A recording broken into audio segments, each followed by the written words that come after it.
Hey there everyone, welcome to the YouTube video here on the channel. I look a bit chaotic today, don't I? Don't ask what this is. Reoccurring, is it? I got a thing when I went up to Edinburgh yesterday. I'm not sure why I bought this, but it's the one-to-one collection Midland Pullman model by Hornby. The original Midland Pullman trains were introduced by British Rail in 1960. The 1955 modernisation plan envisaged luxury diesel express trains as a way to compete against motor cars and domestic air travel. Built in Birmingham by Metro Camel, two variants were created, two first-class six-car sets for the Midland region, operating from St Pancras to Manchester Central, the Manchester station that no longer exists, and the three two-class eight-car train units which ran on the western region from Paddington to various destinations. The London and Manchester train was known as the Midland Pullman and reduced the record time between the two cities from 3 hours 50 minutes to just 3 hours 15. Thus, Midland Pullman ran in 1966 after the electrification of the Euston and Manchester Piccadilly line, which allowed journeys to be completed in just 2.5 hours. Wow. So what we're saying is, in 6 years, we took the journey time from 3 hours 50 minutes to 2 hours 15. In 2020, it was announced that LSL would be operating a Midland Pullman service from St Pancras to Manchester Piccadilly along the Midland Main Line. This new exciting service offered amazing views of the Derbyshire Peak District and combines the historic Midland Pullman with the iconic Class 43 HST, which will feature in the new Nanking Blue livery, replicating that of the original Midland Pullmans. So there you have it. Pretty cool.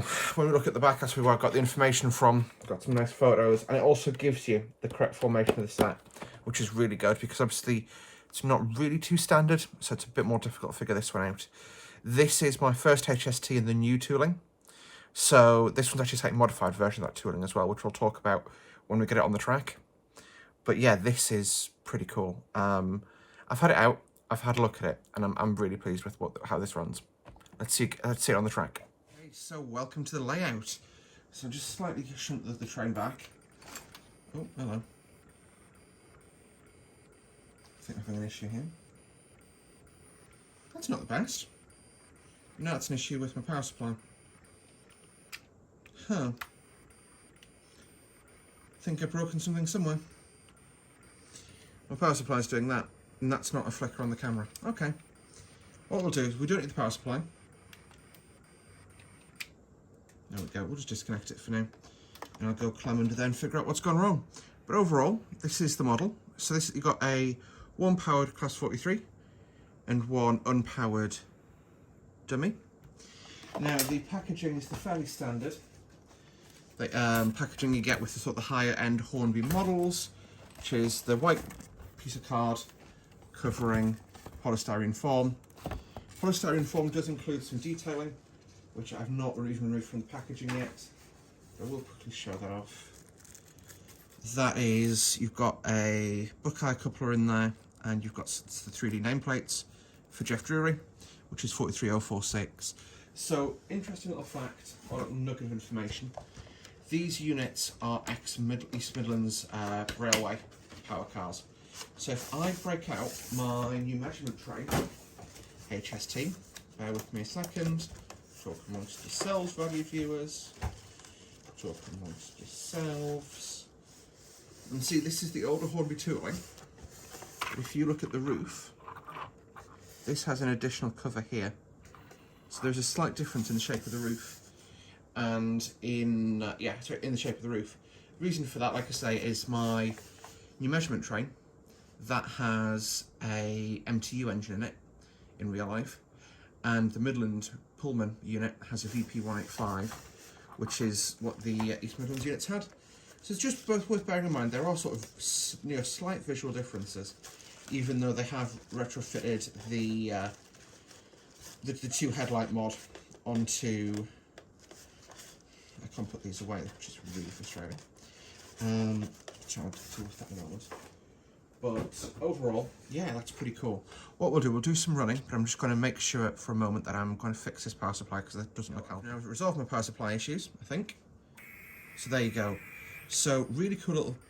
Nope, the issue's back. Seems to be an issue when I have this model on the layout. So one additional feature I'd love to be able to show off, but I can't.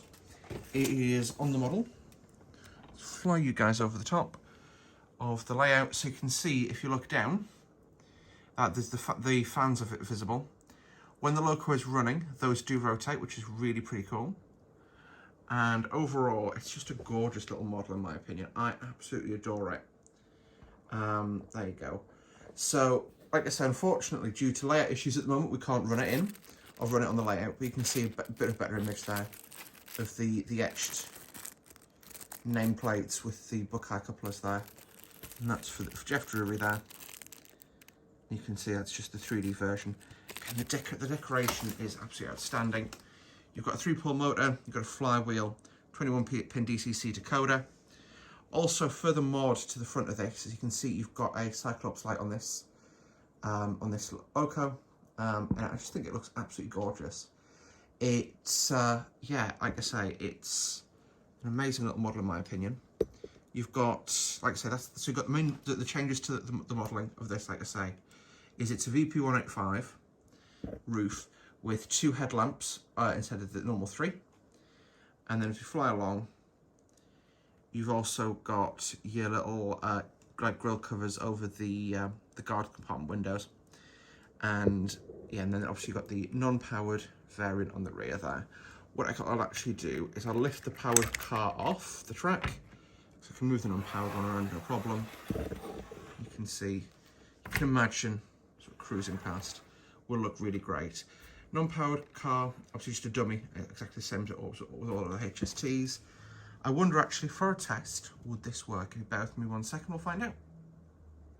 Let's check the fans working there. You can see they're whirring around in the roof, which looks absolutely stunning. And, oh, there we go. And then looking at the front of the loco there, you've got the nice bright white headlamps. Like I say, you've got the Cyclops light fitted, which this is not standard on an HST. And obviously you've got really nice bright white LEDs, which again are standard now because obviously the loco's been modernised.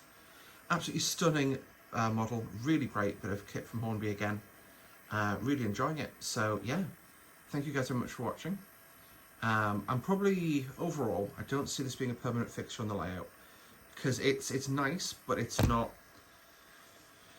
to me at the moment, it's nice, but it's not £360, or sorry, £340, which I paid for it nice. So I am going to probably build the full rake and, you know, run that in a little bit, and, you know, I'm hoping to join some clubs, so hopefully get that on some exhibition layouts and stuff, which would be great. But overall, I can't see it being a long-term, you know, appearing in the long term. But like I say, just looking at, oh, hello. So yeah, like I say, just looking over all the details here, it's absolutely stunning. I take the chance to thank you guys for watching today's video. I hope you did enjoy it. It wasn't very long, but it was just a little breakdown of the Hornby Midland Pullman. And yeah, hopefully you guys found it useful. If you did, let me know. See you guys next time. Bye-bye.